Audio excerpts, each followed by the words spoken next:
जय नमस्कार दोस्तों आज की वीडियो में बात करेंगे रेडियो ऑपरेटर की ट्रेनिंग क्या होती है। बेसिकली मैं पार्टिकुलर असिस्टेंट रेडियो ऑपरेटर के ही बारे में बात कर रहा हूं। तो आज की वीडियो में इन्हीं सब बातों पर एक कंप्लीट चर्चा करेंगे।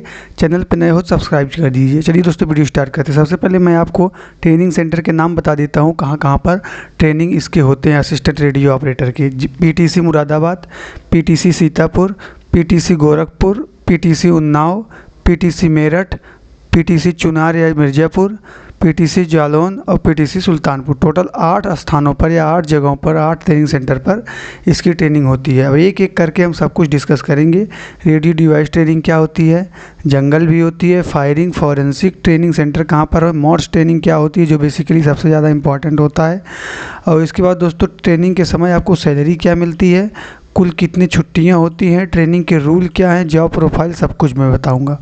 तो मैं चलिए दोस्तों वीडियो स्टार्ट करते हैं। चैनल पे नए होते यार सब्सक्राइब जरूर कर दीजिए अगर कुछ आपको अच्छी जानकारी मिले। तो सबसे पहले हम बात कर लेते हैं दोस्तों इसकी एलिमेंट्री ट्रेनिंग। देखिए टोटल इसकी जो ट्रेनिंग होती है 10 महीने की ट्रेनिंग होती है, 6 महीने, फिर इसके बाद आपको 4 महीने, कहीं कहीं ट्रेनिंग सेंटर पर 3 महीने की भी होती है, लेकिन बेसिकली 10 महीने की ओवरऑल मिला के होती है। तो 6 महीने आपके होम डिस्ट्रिक्ट में भी कराए जा सकते हैं, फिर 3 महीने आपको पुलिस हेडक्वार्टर या ऑफिस में भी कराए जाएंगे, और फिर इसके बाद आपका हो जाएगा POP passing out parade.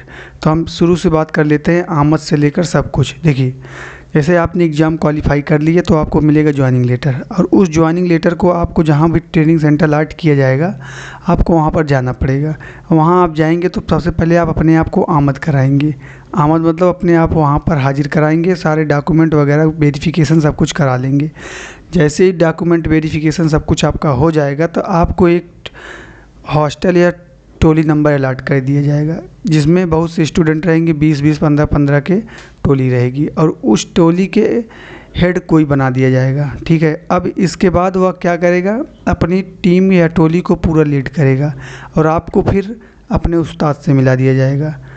Basically दिन से लेकर शाम तक, सुबह से लेकर शाम तक की सारी रूटीन मैं आपको बताऊँगा। तो मान लीजिए अपने आप को आपने आमद करा दिया, हॉस्टल भी अलॉट हो गया, टोली नंबर भी मिल गया, चेस्ट नंबर हो गया, फिर मेस सुविधाएं जो भी होती हैं ये सब मिल गई। तो सबसे पहले आपको जब अपने आप को वहाँ पर आप आमद करा लेंगे तो आपको सबसे पहले आपके उस्ताद से मिलाया जाएगा, मतलब आपके जो गुरु रहेंगे जो आपको ट्रेनिंग कराएंगे। तो आपको यही बताएंगे कि सुबह से लेकर शाम तक क्या करना है। तो जैसे ही सुबह होती है दोस्तों आपको बेसिकली 5 बजे, 4:30 से 5 के बीच में आपको उठ जाना पड़ता है। उड़ जाएंगे तो आप सबसे पहले क्या करेंगे, आपका पहला काम होगा ग्राउंड। आप ग्राउंड पे जाएंगे, ग्राउंड पे आपको रनिंग कराई जाएगी नॉर्मल, ये नहीं कि 5 किलोमीटर पर डे।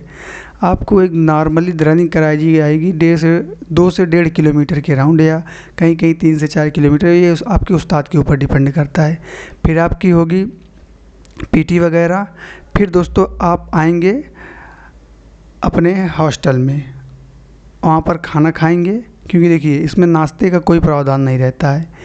हाँ, आप जैसे वहाँ पर सेंटर में अगर आप ग्राउंड पर आपको थोड़ा सा क्या मिल सकता है कि दरिया वगैरह वहाँ मिल जाएगा, बाकी आपके तुरंत वहीं पर से हॉस्टल में आएंगे, आपको खाना मिलेगा। फिर आपकी चलेगी क्लास, जिसमें होती है आपकी मॉर्स ट्रेनिंग।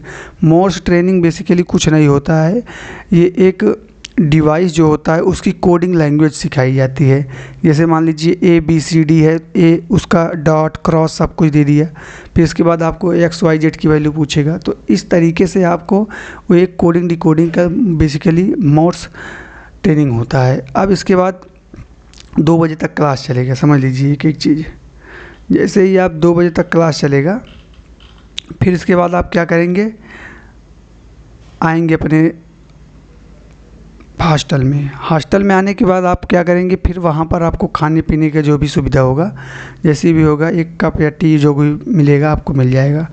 फिर इसके बाद दोस्तों आपको फिर 4 जैसे ही बजेगा, 4 बजे आपको फिर ग्राउंड आ जाना पड़ेगा। ग्राउंड 4 से 6:30 बजे तक, 4 से 6:30 बजे तक आपकी शेड्यूल फिर बिजी रहेगी। यही सुबह से लेकर शाम तक की वाली जो रूटीन होती है, अर्थात आप उसमें फॉलो करेंगे, PT करेंगे, रनिंग करेंगे, एक्सरसाइज वगैरह कराएंगे, और आपको फिर फॉरेंसिक कराएंगे, जंगल ट्रेनिंग भी करा देंगे। तो हल्का फुल्का, इतना नहीं बहुत बड़ा, ताकि यार आप देखो ये साइंस डिपार्टमेंट का है, आपको इसमें एकदम मास्टर नहीं बनाएंगे, आपको हल्का फुल्का सब कुछ बताएंगे।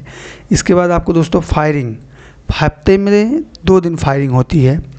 बेसिकली सैटरडे और मंडे को होती है। तो आपकी जो है उसको सेट करना, आपकी जो बंदूक वगैरह या पिस्टल वगैरह जो कुछ भी आपको सुविधा कराया जाएगा, आपको ओपन करना कैसे, बंद करना है, कैसे सेट करना है, ये सब कुछ आपको सिखाया जाएगा। और फिर इसके बाद आप अपने हॉस्टल में चले जाएंगे और उस हॉस्टल में आपको जो भी चीज़ उपलब्ध कराई जाएंगी खाने पीने के लिए, क्योंकि यार देखो ये सब कुछ शेड्यूल्ड होता है और इसका खर्च आप स्वयं वहन करेंगे, कोई और नहीं करता है। इसका खर्च आप स्वयं वहन करेंगे। इस वजह से आप एक शेड्यूल्ड रहेगा तो आप अपने हिसाब से मेनू डिसाइड कर सकते हैं, आप अपने टोली या ग्रुप के हिसाब से। तो जैसे मान लीजिए आपके टोली में 20 लड़के हैं, क्योंकि खाना तो आप ही लोग बनवा रहे हैं, कोई बाहर से कोई या फिर गवर्नमेंट तरफ से कुछ नहीं मिल रहा है, तो आप अपने हिसाब से मेनू डिसाइड करवा सकते हैं कि हफ्ते में कितने दिन पनीर खाना है, कितना दिन क्या खाना है, कितने दिन दाल चावल, जो भी नॉर्मली खाना है। तो इस वजह से दोस्तों आप आगे हम बात कर लेते हैं मेस सुविधाएं मैंने आपको बता दिया। अब आगे हम बात कर लेते हैं दोस्तों। देखिए 7 बजे जैसे ही हुआ, 7 से 9 बजे तक आप फ्री हो जाएंगे। इसके बाद आप अपना नहाइए धोइए, घर से बात कीजिए, जहाँ मन तहाँ बात कर लीजिए, जैसे भी हो आप अपने हिसाब से एडजस्ट कर लीजिए। फिर इसके बाद आपकी होगी गणना मतलब कि आपकी काउंटिंग होगी। आपके उस्ताद आएंगे, आपको देखेंगे कहीं कोई अभ्यर्थी या प्रशिक्षु भाग तो नहीं गया ट्रेनिंग सेंटर छोड़कर। आपकी होगी गणना और 11 बजे तक आप लेटेस्ट सो जाएंगे। और अगर आप पहले नहीं सोएंगे तो ये समझ लीजिए आपके लिए परेशानी होगी, क्योंकि यार आप सुबह नहीं उठ पाएंगे, और सुबह नहीं उठ पाएंगे तो फिर समझ लीजिए आपकी उस्ताद की क्या मार पड़ेगी।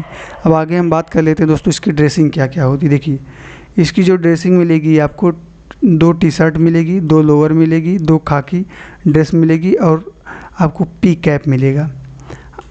अब जो आपको फित्ती वाली जो 3 मिलती है असिस्टेंट ऑपरेटर में, वो अभी आपको मिलेगा, आप उसको यूज कर सकते हैं, लगा सकते हैं। और बाकी फूड की जो मैं बात कर लिया हूँ, मॉर्निंग और टी ब्रेकफास्ट और फुल मील और डिनर तीनों मिलेगा। फिर यही होती है। इसके बाद खाना पीना खाने के बाद आपकी होगी काउंटिंग। आप स्टूडेंट, आप काउंटिंग करा सकते हैं। फिर इसके बाद दोस्तों आपकी हॉलीडे में बात कर लेता हूँ, कितनी आपकी छुट्टियाँ मिल सकती हैं। देखो आपको बेसिकली जो है इमरजेंसी 14 छुट्टी मिलेगी आपके ट्रेनिंग के दौरान, ठीक है। फिर आपको एवरी संडे, प्रत्येक संडे दोस्तों, प्रत्येक संडे आपको हाफ डे मतलब आधा काम करना होगा, मतलब 12 बजे तक आपकी ट्रेनिंग रहेगी। फिर इसके बाद आप फ्री हो जाएंगे।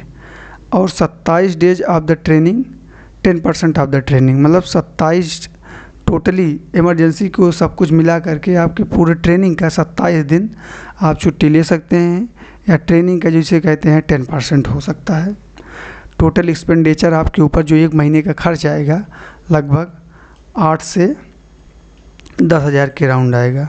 भाई एक्स्ट्रा फैसिलिटी जो मिलेगी आपकी जिम वगैरह कहीं कहीं सुविधा है, जैसे जेटीसी मुरादाबाद में भी है, लखनऊ में भी है, बहुत जगह है, बहुत जगह नहीं है। तो इस वजह से दोस्तों ये एक्स्ट्रा फैसिलिटी होती है, सब ट्रेनिंग सेंटर पे नहीं उपलब्ध होता है। और फिर लास्ट में होता है आपका सेमेस्टर एग्ज़ाम। सॉरी दोस्तों, यहाँ पर जो 4 है 5 है, यहाँ पर 3 रहेगा।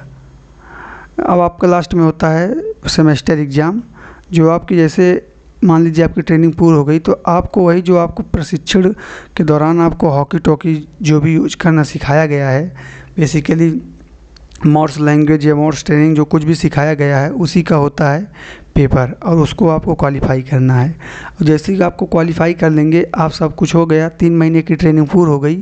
फिर इस 6 महीने की ट्रेनिंग पूरी हो जाने के बाद 3 महीने के बाद एक नॉर्मल एग्ज़ाम होता है। फिर इसके बाद आपका एग्ज़ाम होगा, और जैसे ही आपका एग्ज़ाम हुआ कंप्लीट हो जाएगा तो फिर इसके बाद आपको अपने हेडक्वार्टर जहाँ भी आपको अलॉट किया जाएगा आप वहाँ जाएंगे। उम्मीद करते हैं आप सभी लोग समझ में आ गया होगा, लेकिन आप लोगों को कुछ चीज़ ध्यान देना पड़ेगा।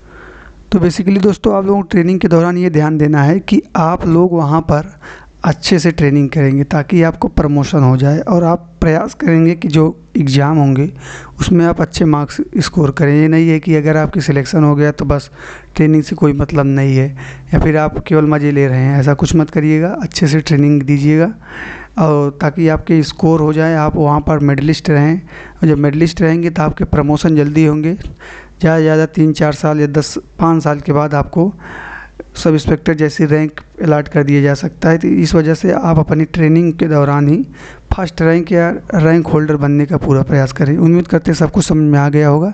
जय हिंद दोस्तों।